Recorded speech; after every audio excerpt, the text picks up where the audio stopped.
Hello and welcome to Modern Broadcast. Now, this is going to be kind of just like a Q&A session, really more than anything. I have a tough time with my busy work schedule and then just life in general, getting back to all the comments.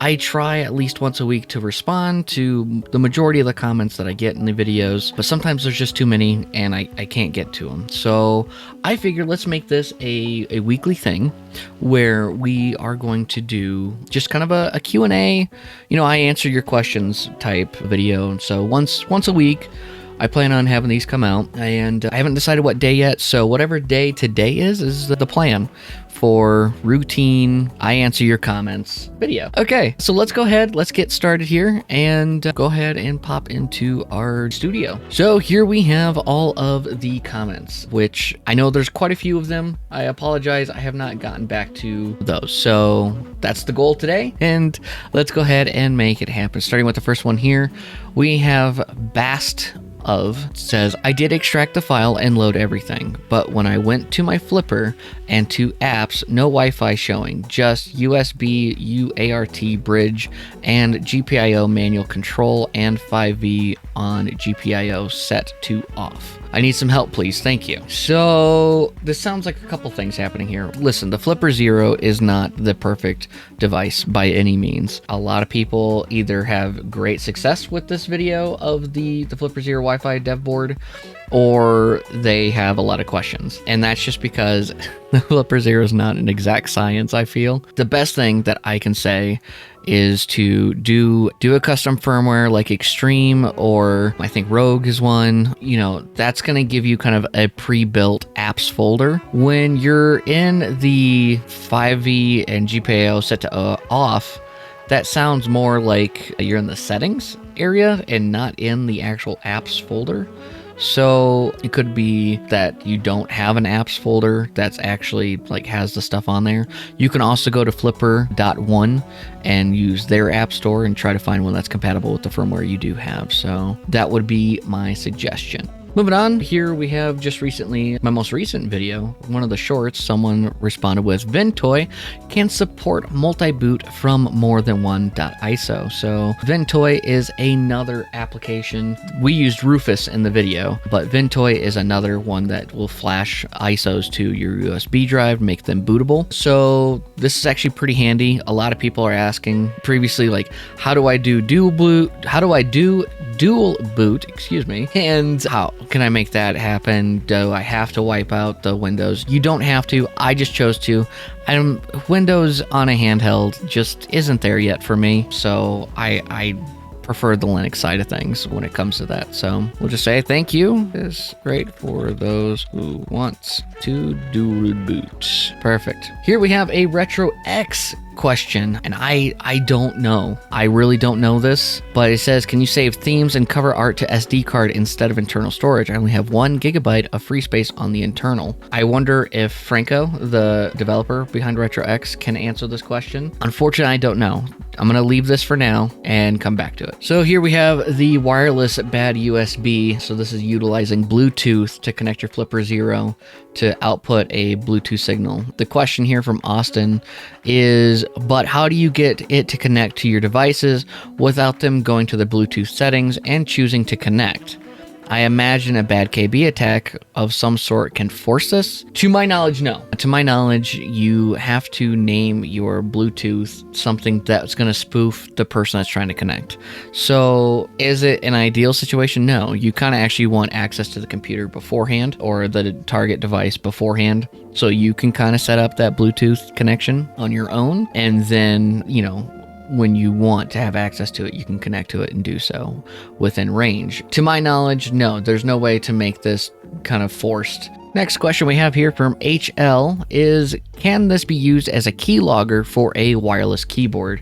So this is with the NRF24 chip. So this NRF24, in my opinion, is kind of outdated. It's a neat thing to kind of mess with and test out, but I feel like a lot of, keyboards and mice have patched this problem. Unless you're buying something on AliExpress, or unless you're doing something that's, like a cheap, just wireless, or an old one, wireless mouse or keyboard, then this isn't going to really work. Can the NFR24 be a keylogger? No, not again, not to my knowledge. I don't have enough understanding of some of these chips. I kind of do a lot of research before I make these videos to get an understanding and then make a video about it. So I'm a fraud, guys. I'm a fraud. I'm sorry.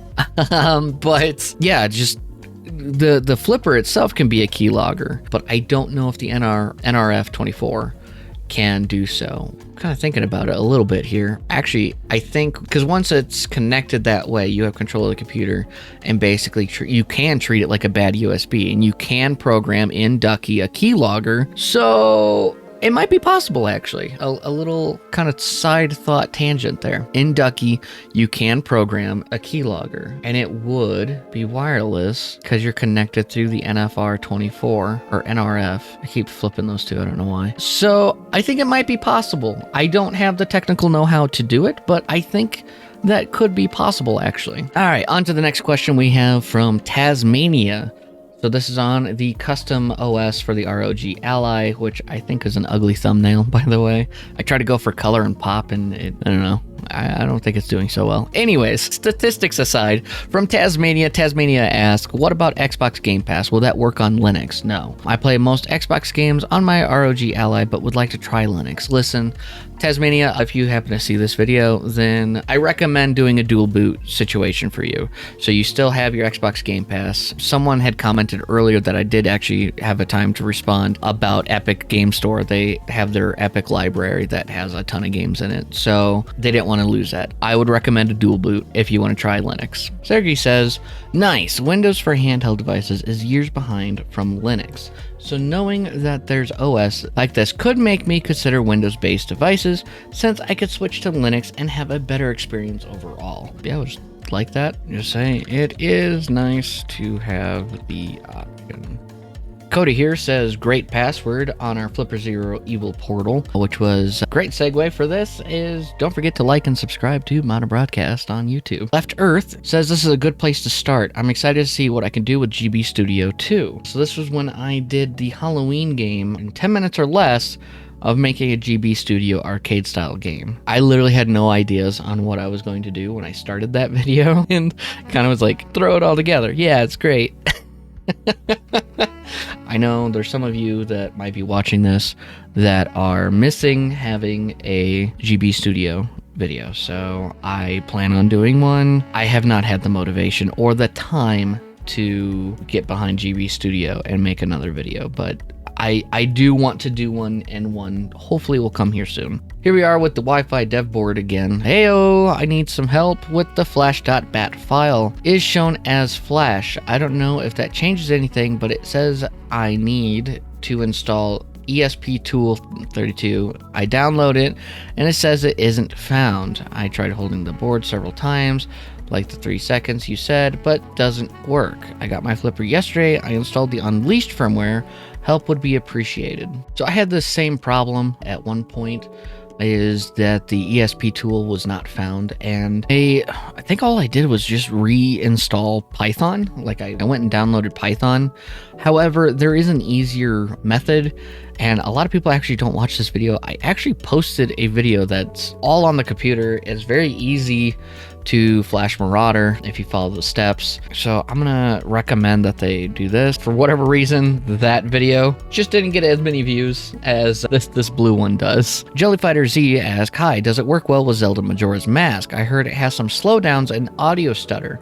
So they're referencing the short that I talked about, the Nintendo 64 module for the Polymega. Mine did not stutter or slow down. I haven't played through Majora's Mask on the Polymega, but as far as mine goes, I wasn't having any issues. So this one is an interesting one. This is from Big Chunky Skates. They say that I thought getting this to run on my modded Wii would be easy. It shows up and I can even rip it, but when it goes to the black, rewind. Big Chunky Skates says, I thought getting this to run on my modded Wii would be easy. It shows up and I can even rip it, but then it just goes to black when I boot it and freezes my Wii.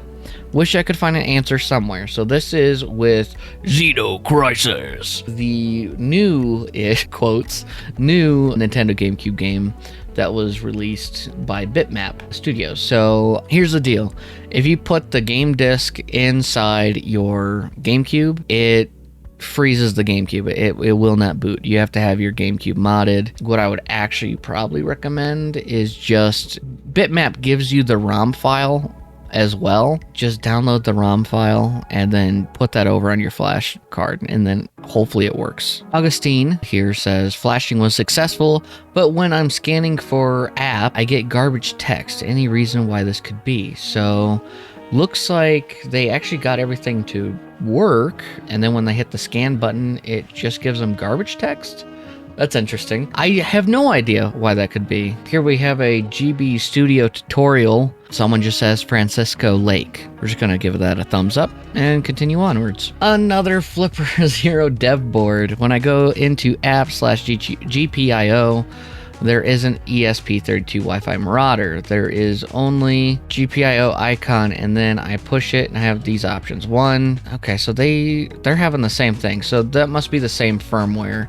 That's got to be a firmware thing where it's just not built up. Again, I'd recommend that they go to the Flipper App Store, or they flash a firmware on there. You can do Rogue, you can do, what's the other one? Unleashed. Unleashed, that's what I have. I have Unleashed. That's the one I have. Unleashed firmware, or Extreme, or whatever have you. But Unleashed is the one that I have. There we go. Rondellis here is talking about the game stick. How do you exit a game returning to the list of various games? So I believe, if I remember correctly, the stick was interesting. It was just a fun little video idea of plugging it in, and I think it'd be great if you're going on a little trip and you're going to be in a hotel room. You just want something to, you don't really care about if it gets beat up in the suitcase or whatnot, and be able to play on TV. But in order to get in and out of the games, I can't remember if there was a middle button or if it was start and select at the same time. I think it was the middle button that then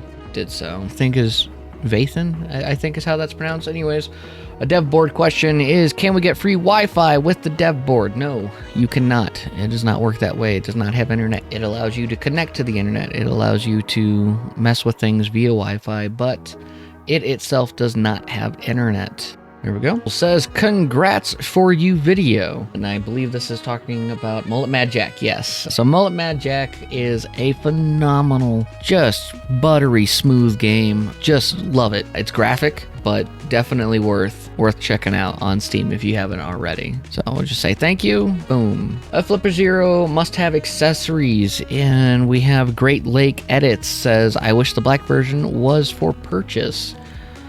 Although not officially, you can get a 3D printed case for the Flipper Zero and make it black, blue, green, whatever you have you. I did so with my sponsor PCBWay and got a clear green one for my white one. So Daniel here is taking a look at the Ducky script tutorial and says, so first time hearing of this, but ChatGPT seems to think you can basically download an email and CSV file from a browser. I'm not fully following the question here, or maybe it's not a question, maybe it's a statement, but ChatGPT will not help you with Ducky script as it sees it as nefarious. And so basically ChatGPT just won't help you do a whole lot of stuff. Basically you can do innocent things. It will help you do what we did in this tutorial. We did a hello world, but otherwise it's not going to really assist.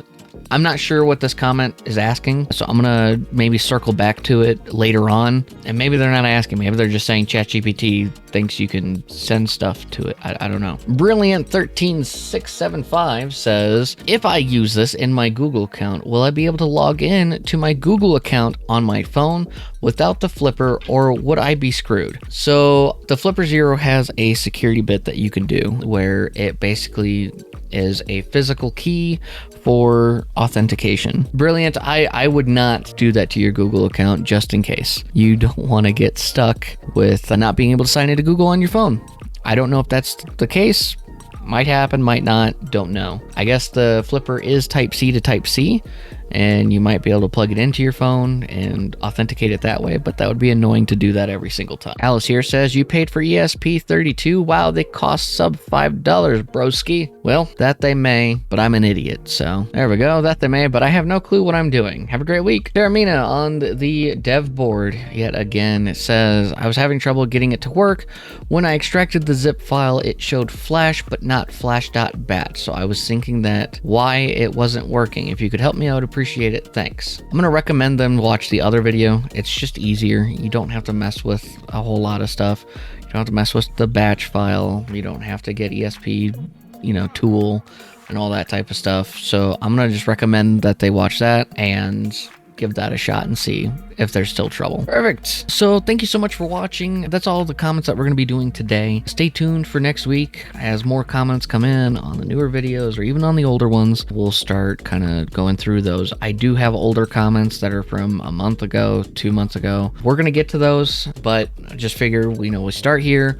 We'll start making this a weekly thing. So hopefully I can get back to all of you and you kind of get some answers, maybe. Let me know in the comment section down below if you think that this is helpful or not, and also maybe be featured in the next video. So have a great week, everyone, and I will see you Sunday. Take care.